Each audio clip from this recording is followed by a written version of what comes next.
ELISA, Wikipedia Audio.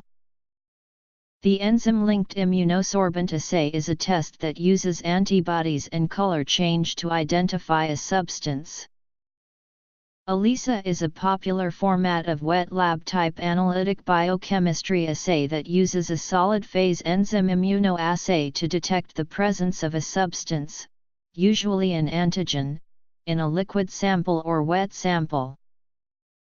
The ELISA has been used as a diagnostic tool in medicine and plant pathology, as well as a quality control check in various industries. Principle: antigens from the sample are attached to a surface. Then, a further specific antibody is applied over the surface so it can bind to the antigen.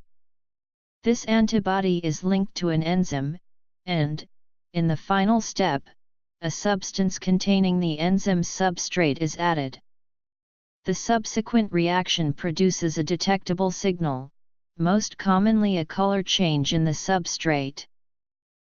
Performing an ELISA involves at least one antibody with specificity for a particular antigen. The sample with an unknown amount of antigen is immobilized on a solid support either nonspecifically or specifically. After the antigen is immobilized, the detection antibody is added, forming a complex with the antigen. The detection antibody can be covalently linked to an enzyme, or can itself be detected by a secondary antibody that is linked to an enzyme through bioconjugation. Between each step, the plate is typically washed with a mild detergent solution to remove any proteins or antibodies that are nonspecifically bound. After the final wash step, the plate is developed by adding an enzymatic substrate to produce a visible signal, which indicates the quantity of antigen in the sample. A buffered solution of the antigen to be tested for is added to each well of a microtiter plate, where it is given time to adhere to the plastic through charge interactions. A solution of non-reacting protein, such as bovine serum albumin or casein, is added to well in order to cover any plastic surface in the well which remains uncoated by the antigen. The primary antibody with an attached enzyme is added, which binds specifically to the test antigen coating the well. A substrate for this enzyme is then added. Often, this substrate changes color upon reaction with the enzyme. The higher the concentration of the primary antibody present in the serum, the stronger the color change. Often, a spectrometer is used to give quantitative values for color strength. Of note, ELISA can perform other forms of ligand binding assays instead of strictly immunoassays, though the name carried the original immuno because of the common use and history of development of this method. The technique essentially requires any ligating reagent that can be immobilized on the solid phase along with a detection reagent that will bind specifically and use an enzyme to generate a signal that can be properly quantified. In between the washes, only the ligand and its specific binding counterparts remain specifically bound or immunosorbed by antigen-antibody interactions to the solid phase, while the nonspecific or unbound components are washed away. Unlike other spectrophotometric wet lab assay formats where the same reaction well can be reused after washing, the ELISA plates have the reaction products immunosorbed on the solid phase which is part of the plate, and so are not easily reusable. As an analytic biochemistry assay, ELISA involves detection of an analyte in a liquid sample by a method that continues to use liquid reagents during the analysis that stays liquid and remains inside a reaction chamber or well needed to keep the reactants contained. It is opposed to dry lab that can use dry strips, and even if the sample is liquid, the final detection step in dry analysis involves reading of a dried strip by methods such as reflectometry and does not need a reaction containment chamber to prevent spillover or mixing between samples. As a heterogeneous assay, ELISA separates some component of the analytical reaction mixture by adsorbing certain components onto a solid phase which is physically immobilized. In ELISA, a liquid sample is added onto a stationary solid phase with special binding properties and is followed by multiple liquid reagents that are sequentially added, incubated, and washed, followed by some optical change in the final liquid in the well from which the quantity of the analyte is measured. The quantitative reading usually based on detection of intensity of transmitted light by spectrophotometry, which involves quantitation of transmission of some specific wavelength of light through the liquid. The sensitivity of detection depends on amplification of the signal during the analytic reactions. Since enzyme reactions are very well-known amplification processes, the signal is generated by enzymes which are linked to the detection reagents in fixed proportions to allow accurate quantification, thus the name enzyme-linked. The analyte is also called the ligand because it will specifically bind or ligate to a detection reagent, thus ELISA falls under the bigger category of ligand binding assays.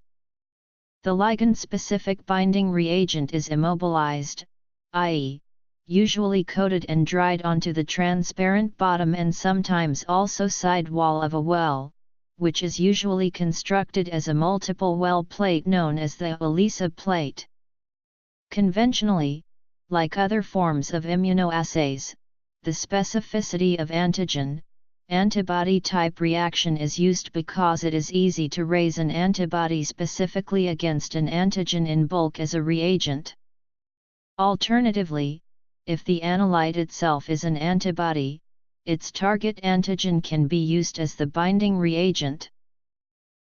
Before the development of the ELISA, the only option for conducting an immunoassay was radioimmunoassay, a technique using radioactively labeled antigens or antibodies. In radioimmunoassay, the radioactivity provides the signal, which indicates whether a specific antigen or antibody is present in the sample. Radioimmunoassay was first described in a scientific paper by Rosalind Sussman Yalow and Solomon Burson published in 1960. Detection of Mycobacterium antibodies in tuberculosis, detection of rotavirus in feces, detection of hepatitis B markers in serum, detection of enterotoxin of E. coli in feces, detection of HIV antibodies in blood samples. Because radioactivity poses a potential health threat, a safer alternative was sought. A suitable alternative to radioimmunoassay would substitute a non-radioactive signal in place of the radioactive signal. When enzymes react with appropriate substrates, a change in color occurs, which is used as a signal. However, the signal has to be associated with the presence of antibody or antigen, which is why the enzyme has to be linked to an appropriate antibody. This linking process was independently developed by Stratis Avramis and G. B. Pierce. Since it is necessary to remove any unbound antibody or antigen by washing, the antibody or antigen has to be fixed to the surface of the container, i.e., the immunosorbent must be prepared. A technique to accomplish this was published by White and Jerker-Porath in 1966. In 1971, Peter Perlman and Eva Engvall at Stockholm University in Sweden, and Anton Schurz and Baki van Weemen in the Netherlands independently published papers that synthesized this knowledge into methods to perform EIA/ELISA. History. Traditional ELISA typically involves chromogenic reporters and substrates that produce some kind of observable color change to indicate the presence of antigen or analyte. Newer ELISA-like techniques use fluorogenic, electrochemiluminescent, and quantitative PCR reporters to create quantifiable signals. These new reporters can have various advantages, including higher sensitivities and multiplexing. In technical terms, newer assays of this type are not strictly ELISAs, as they are not enzyme-linked, but are instead linked to some non-enzymatic reporter. However, given that the general principles in these assays are largely similar, they are often grouped in the same category as ELISAs. In 2012, an ultrasensitive, enzyme-based ELISA test using nanoparticles as a chromogenic reporter was able to give a naked eye color signal, from the detection of mere attograms of analyte. A blue color appears for positive results and red color for negative. Note that this detection only can confirm the presence or the absence of analyte, not the actual concentration. The steps of direct ELISA follows the mechanism below. The enzyme acts as an amplifier. Even if only few enzyme-linked antibodies remain bound, the enzyme molecules will produce many signal molecules. Within common sense limitations, the enzyme can go on producing color indefinitely, but the more antibody is bound, the faster the color will develop. A major disadvantage of the direct ELISA is the method of antigen immobilization is not specific. When serum is used as the source of test antigen, all proteins in the sample may stick to the microtiter plate well, so small concentrations of analyte in serum must compete with other serum proteins when binding to the well surface. The sandwich or indirect ELISA provides a solution to this problem, by using a capture antibody specific for the test antigen to pull it out of the serum's molecular mixture. ELISA may be run in a qualitative or quantitative format. Qualitative results provide a simple positive or negative result for a sample. The cutoff between positive and negative is determined by the analyst and may be statistical. 2 or 3 times the standard deviation is often used to distinguish positive from negative samples.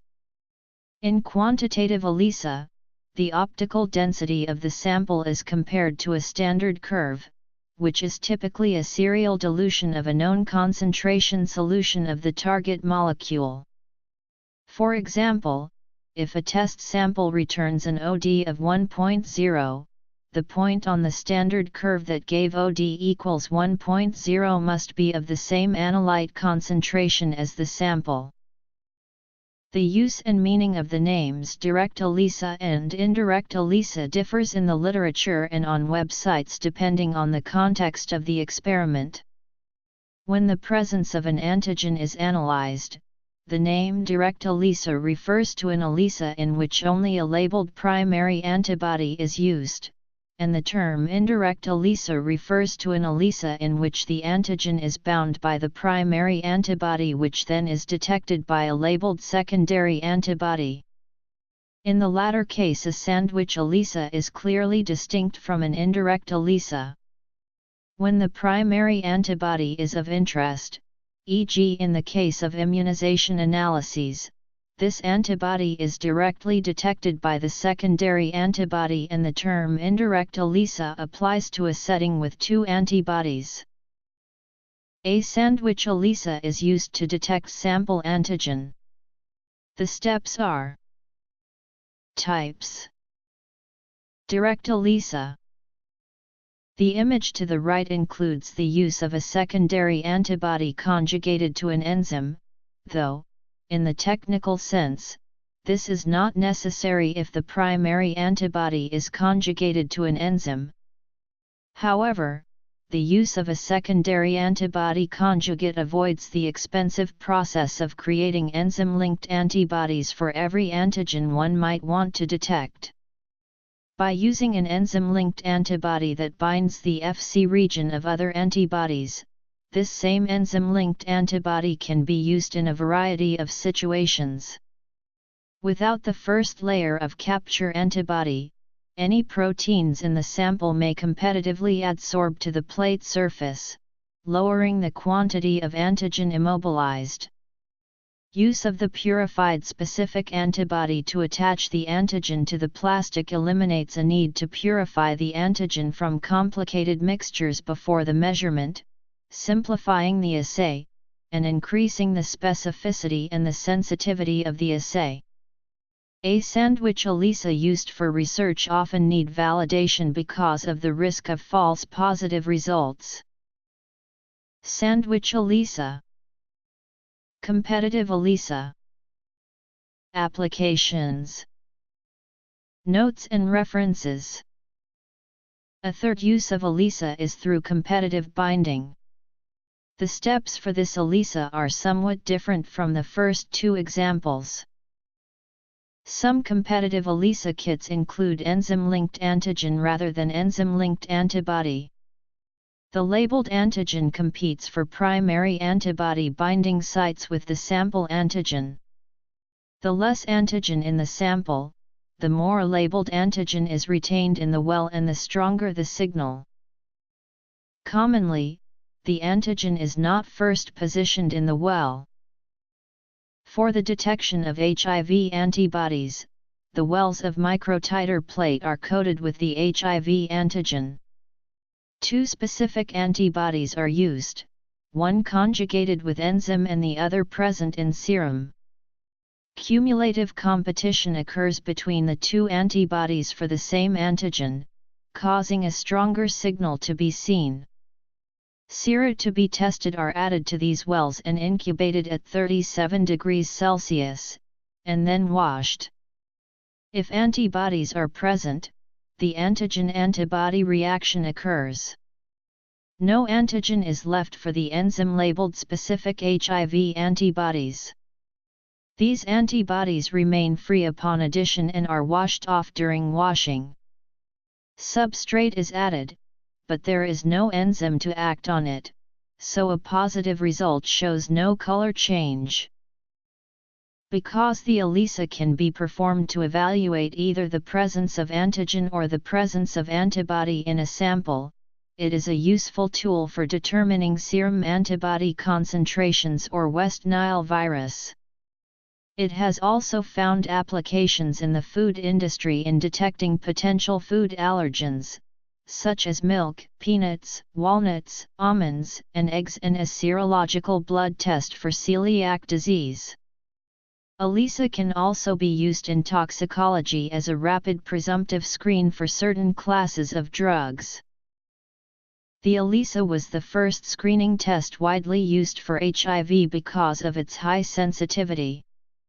In an ELISA, a person's serum is diluted 400 times and applied to a plate to which HIV antigens are attached.